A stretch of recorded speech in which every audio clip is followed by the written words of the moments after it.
ప్రజలందరూ గుళ్ళకి ఎందుకు వెళ్తారంటే వాళ్ళ కోరికలు తీర్చుకోవడానికి. గుడిలో డబ్బులు ఎందుకు వేస్తారంటే ఎగ్జామ్ లో పాస్ అవ్వాలి, లేదంటే నా గోల్ ఇది. దేవుడు ఏమేంటంటే గవర్నమెంట్ ఆఫీసర్ లంచాలు తీసుకునే ఆఫీసర్ కాదు. అరే నువ్వు నాకు ఈ పని చేసి పెడతా, నీకు నేను ఆ పని చేసి పెడతాను అనుకునేవాడు అసలు దేవతా దేవుళ్ళు ఎందుకు అవుతారు? చాలా డబ్బున్న వాళ్ళు, బాగా ఆస్తిపరులు ఈ ఒక్క రోజు సడన్ గా ఆధ్యాత్మిక దారిని ఎంచుకుంటారు, స్పిరిచువాలిటీ పాత్. ఎందుకు అలా చేస్తారు? రామ్ గోపాల్ వర్మ కూడా ఒక యోగి. డబ్బున్న వాళ్ళందరికీ కూడా స్పిరిచువాలిటీ అంటే భక్తి ఈ జనరేషన్ లో ఎస్పెషల్లీ జెన్జీలు తగ్గిపోయినట్టుగా. ఇంద్రియాలతో కూడిన సంతోషాలనే పొందేలా ఉండేటట్టయితే ఈ బ్రహ్మాండమైన మానవ జన్మ అనవసరం. ఓ పందిలా కుక్కలా పుట్టినా కూడా సరే.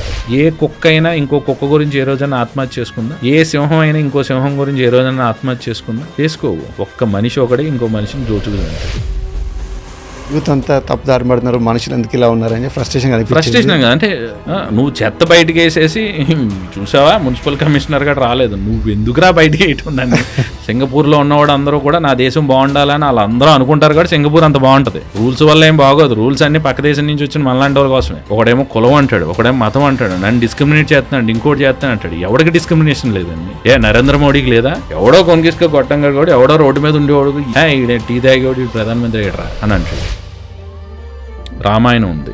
ఈ రోజు రాముడికి వాళ్ళ భార్య మీద ఎంత ప్రేమ ఉందంటే కలియుగంలో హరీష్ గౌతమ్ మాట్లాడుకున్నా కూడా రాముడికి మనసు లేకుండా ఎలా వదిలేసాడని అని అంటున్నారు తప్ప సీతను మాత్రం ఆవిడ స్త్రీతత్వాన్ని మాత్రం క్వశ్చన్ చేయట్లేదు. ఒక భర్త భార్యని ప్రేమిస్తే ఆ నింద తన మోయటానికన్నా సిద్ధపడతాడు గాని వాళ్ళ భార్యను మాత్రం చిన్న మాట కూడా అననివ్వకుండా ఉండటం కోసం రాములు వారు అంత పెద్ద త్యాగం చేశాడని నేను అనుకుంటా. మీ దృష్టిలో భగవంతుడు అంటే ఎవరు? నీ కష్టం వచ్చింది నువ్వు బెదిరిపోకుండా నిలబడతావు, నీకు సుఖం వచ్చింది లొంగిపోకుండా నిలబడతావు, నిన్ను ఎవడన్నా తిట్టాడు నువ్వు మళ్ళీ రియాక్ట్ అవ్వకుండా నిలబడతావు. చాలా కష్టం ఆ నిగ్రహంతో ఉండడం. అది ఎట్లా సాధ్యం మరి?